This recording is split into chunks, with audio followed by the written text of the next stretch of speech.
حر بن یزید ایک شخص تھا.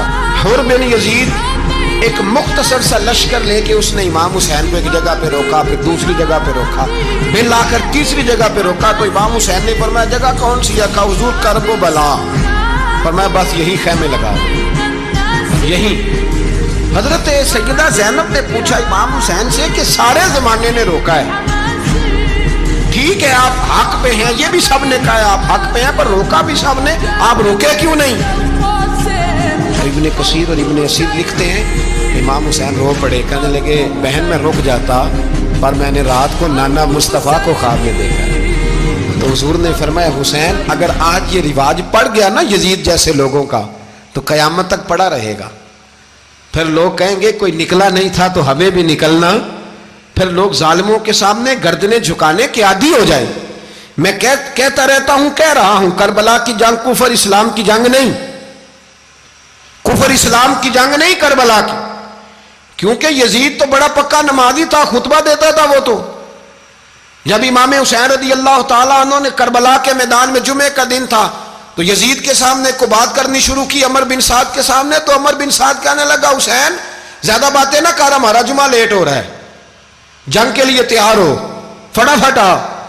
اہل بیت نبوت کو قتل کریں گے اور قتل کے بعد پھر نماز پڑھیں گے اور پھر کہیں گے اللہم صلی علی محمد وعلی آل محمد، اسی نماز میں پھر درود بھی پڑھیں گے. یہ کیسا مرتبہ ہے، کیسا انداز ہے، دوستی قاتل سے بھی مقتول سے یارانہ بھی. امام حسین نے حر بن یزید امام حسین سے کہنے لگا مجھے حکم ہے آپ کو روکنے کا، آپ آگے نہیں جا سکتے. امام صاحب نے فرمایا وجہ؟ زمین اللہ کی ہے. اس نے کہا آپ بیعت نہیں کر رہے، یزید کی حالات آپ کے حق میں درست نہیں ہیں، آپ نہیں جائیں گے. امام روک گئے. ظہر کی نماز کا وقت ہوا تو حضرت علی اکبر امام حسین کے بڑے صاحبزادے انہوں نے اذان ظہر پڑھی تو حر بن یزید کے لشکر نے امام حسین کے پیچھے نماز ادا کی. کہا بھئی تم مقابلے میں آئے ہو نماز پیچھے پڑھتے ہو؟ کہا حضور مقابلہ تو تلواروں سے کر رہے ہیں پر ہمارا دل تو مانتا ہے نا کہ مصطفیٰ کا نواسہ بڑی شان والا ہے. حر بن یزید نے 3 نمازیں لشکر سمیت امام حسین کے پیچھے پڑھی ہیں، 3 نمازیں، ظہر اثر اور مغرب. پھر امام حسین کے سامنے شرائط پیش کی کہ آپ کو یہاں گھیر لیا گیا ہے، یہاں آپ بیعت کریں گے، یہاں جنگ کریں گے، 2 ہی باتیں. امام حسین نے فرمایا نہیں بھائی بیعت تو میں نہیں کرتا، اس کے علاوہ تم جو کہتے ہو میں کرنے کو تیار ہوں. اس نے خط لکھا عبید اللہ ابن زیاد کو، ایک بندہ دوڑایا پیچھے کوفے، چند میل پہ کوفہ تھا. کہا وہ نہیں مان رہے، کیا کرنا ہے؟ تو حسین ابن علی ہے، میں زیادہ دیر انہیں روک بھی نہیں سکتا. انہوں نے پیغام دیا حر بن یزید کو کہ کرنا کچھ بھی نہیں، ان کا پانی بند کر دو، بلیک میل کرو، کھانا پانی نہیں ملے گا، چھوٹے چھوٹے بچے ہیں خود ہی مان جائیں گے. حضرت امام علی مقام کے بارے میں حر کے پاس جب یہ پیغام آیا تو حر کہنے لگا میری طبیعت نہیں مانتی حسین پر پانی بند کروں، دل نہیں مانتا. جب یہ لفظ کہے نا دوبارہ تو پھر عبید اللہ ابن زیاد نے عمر بن سعد کو 10,000 آدمی دے کے بھیجا. کہا حر بن یزید لچک دکھا رہا ہے حسین کے حق میں. 3 دن تک پانی بند رہا. 9 محرم کو عمر بن سعد نے اور لوگ بلائے. شمر ایک بڑا سخت آدمی تھا، سنگ دل بدبخت، جس نے حضرت علی اصغر کے گلے پر تیر مارا تھا، وہ اور لشکر لے کے آیا. رات کو کہنے لگا امام حسین رضی اللہ تعالیٰ عنہ سے کہ بس بڑا ہو گیا، یہ 9-10 محرم کی درمیانی رات، یہاں آپ جنگ کریں گے یا آپ بیعت کریں گے، 2 ہی باتیں. امام حسین اندر گئے، سیدہ زینب سے مشورہ کیا، باہر آئے، فرمایا بات وہی ہے جو پہلے دن والی ہے. امام حسین رضی اللہ تعالیٰ عنہ نے فرمایا بھئی بیعت تو میں نہیں کرتا، باقی جو تمہارا پروگرام ہے. شمر اور ابن سعد کہنے لگے پھر جنگ کے لیے تیار ہو جائیں. کیا انداز ہے امام حسین کا. فرمانے لگے کل جنگ کروں گا، مجھے پتا تو ہے جنگ کا نتیجہ کیا نکلنا ہے، 1 رات مجھے دے دو تاکہ میں کھل کے اپنے رب کی عبادت تو کر لوں.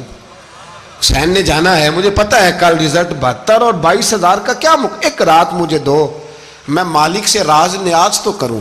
میں گویا اس سے پوچھوں تو صحیح کہ مالک میرے والد بھی شہید ہیں، بھائی بھی شہید ہیں، نانا کو بھی دکھوں میں دیکھا ہے، تو اب میری باری ہے تو مالک میں حاضر ہوں، مجھے موقع تو دو. اس لیے کہ میرے نانا نے بدر میں بھی ساری رات عبادت کی تھی، صبح مجھے موقع دو. اور دنیا کا اصول ہے جب کوئی موقع مانگتا ہے تو دیا جاتا ہے. یہ دونوں کہنے لگے کوئی موقع نہیں. حر بن یزید پیچھے سے بولا, کہنے لگا نہیں بدتمیزی نہ کرو, حسین کو موقع دو, تمہیں دینا پڑے گا. موقع دیا. حر بن یزید نے پھر منت کی, کہا حضور آپ مہربانی کرے مان جائیں. فرمایا ماننے والا کھاتا کوئی نہیں. یہ بڑا مشکل. سورج چڑھا, 10 محرم کا دن, جمعے کا وقت. جناب سیدنا امام حسین رضی اللہ تعالیٰ عنہ نے ریت پر سجدے کیے, لمبے سجدے, لمبی نماز. سورۃ الشمس کی آیات دوسری رکعت میں پڑھی تو سارا کربلا گونجنے لگا. کیا انداز تکلم تھا امام علی مقام کا. نماز مکمل ہوئی تو حر بن یزید, عمر بن سعد اور شیمر سے کہنے لگے واقعی حسین سے لڑو گے؟ پتہ نہیں کون ہے. قل لا اسألکم علیہ اجرا, تم نے نہیں پڑھا الا المودۃ فی القربى, تمہاری آنکھیں بند ہیں. الحسن والحسین سید الشباب اہل جنہ, تمہیں نہیں پتا؟ کہنے لگا چپ کر, حکومت نظر آ رہی ہے. اور بن یزید کہنے لگے پھر میرا بھی فیصلہ سنو, مجھے حکومت نہیں چاہیے, مجھے جنت چاہیے. حکومت نہیں چاہیے. امام حسین کی پہلی فتح دیکھیں, اور بن یزید ایڑی لگا کے نا یزید کے لشکر سے نکل کے امام حسین کے لشکر میں شامل ہو گیا. اور پہلا شخص جس نے امام حسین کو روکا, امام حسین کے نام پر پہلا سر بھی اسی شخص نے کٹایا ہے. لیکن یزید کی قبر پہ لعنت بھی کوئی نہیں برساتا, اس کا محل تھا بہت بڑا. لیکن جب لوگ کربلا میں امام حسین کو سلام کرنے جاتے ہیں تو قدموں میں حر بن یزید کا مزار بھی بنا ہوا ہے, اس کو بھی سلامی دی جاتی ہے. اور اب ہم اکیلا حر بن یزید نہیں کہتے, ہم کہتے ہیں حر بن یزید رضی اللہ تعالیٰ. اب ہم اتنی تعظیم کرتے ہیں اس حر کی